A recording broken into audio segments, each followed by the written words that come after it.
Baruch atah Adonai Eloheinu melech haolam asher notech haTorah emet v'bosra Yeshua le'om Yisrael v'lemikol chachamim al yadi banu Yeshua HaMashiach Adonanu. Listen, my people, to my teaching. Turn your ears to the words of my mouth.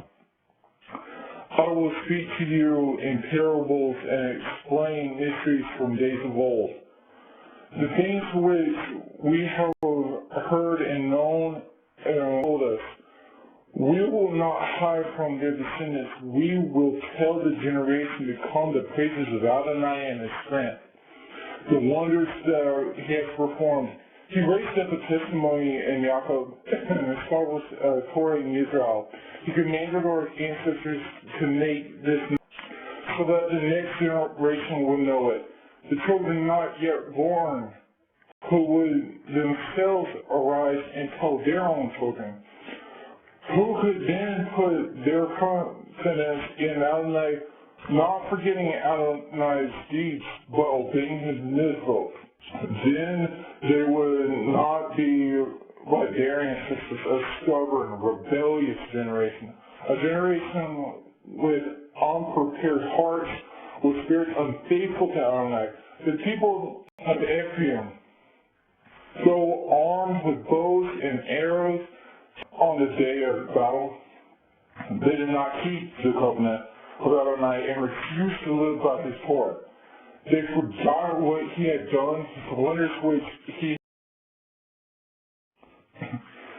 had done wonderful things in the presence of their ancestors in the land of Egypt, in the region of Golan.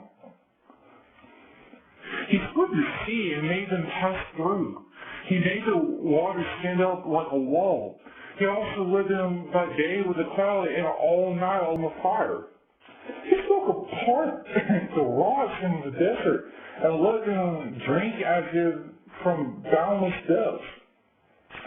Yes, he brought streams out of the rock, making the water flow down like rivers. Yet, still more against him, rebelling in the wilderness against the Most High.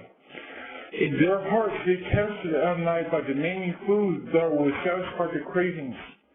Yes, they spoke against Adonai by asking, can he spread a table in the desert?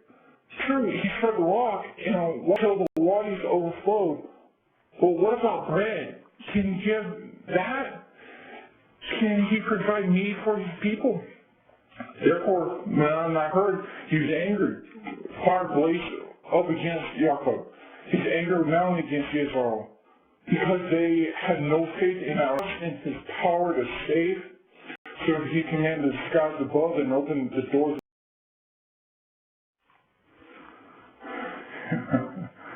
He rained down manna on them as food. He gave them grain from heaven. Mortals ate the bread of angels. He provided for them to the full. He stirred up the east wind of heaven and by his power and rained down meat on them like dust, birds flying thick as the sand on the seashore.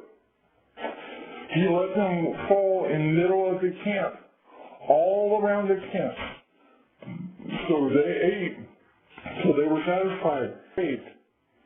They were still fulfilling their craving. The food was still in their mouth when the anger of Adonai rose up against them and slaughtered their strongest men, laying low the young men of Israel. Still, they kept on sinning and put no faith in his wonders. Therefore, he ended their years in terror.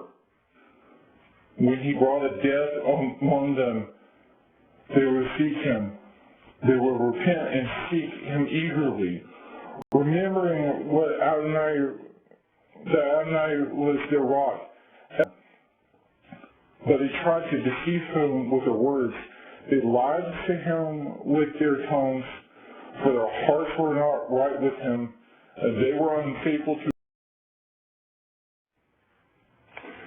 Yet he, because he is full of compassion, forgave their sins and did not destroy. Many times he turned away his anger and did not rouse all his wrath. So he remembered that they were but flesh, and does not return. How often they rebelled against him in the desert and grieved him in the wasteland?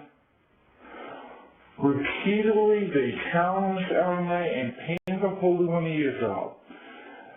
They did not remember how he used his hand on the day he redeemed them from their. He displayed his signs in Egypt, his wonders in the region of Savon. He turned their rivers into blood, so that they could not drink from their streams. He sent swarms of flies which devoured them, and frogs which made their harvest to shearworms, the fruit of their labor to locusts.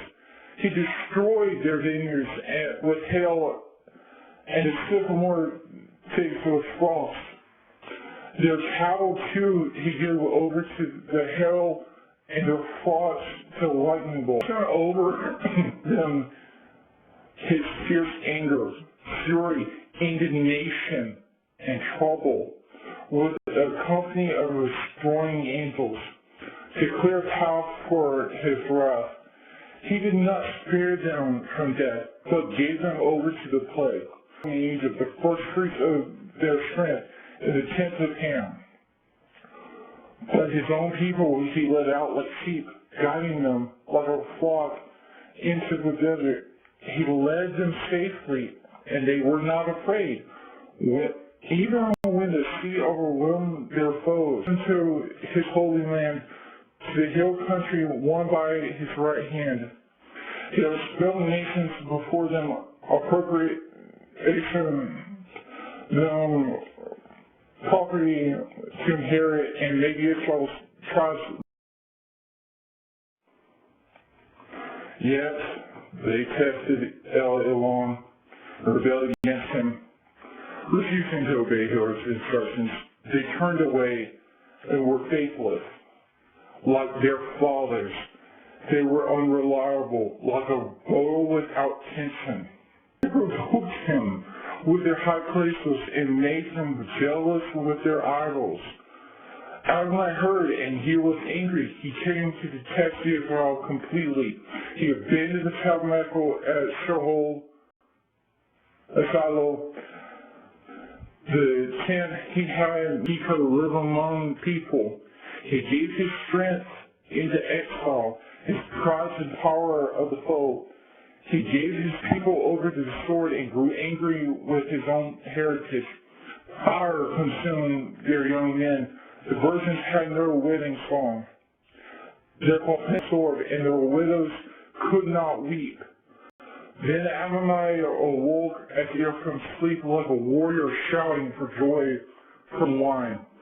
He struck his foes, driving them back and putting them to perpetual shame. Rejecting the tents of Yosef and passing over the coast of tribe of Yehuda, Mount Zion, which he loved. He built his sanctuary like the heights of the earth. He made it to last forever. He chose David to be his servant, taking him from the shipyards. Nursing youths, he brought him to shepherd Yaakov his people, Israel his heritage. With upright heart, he shepherded them and guided them with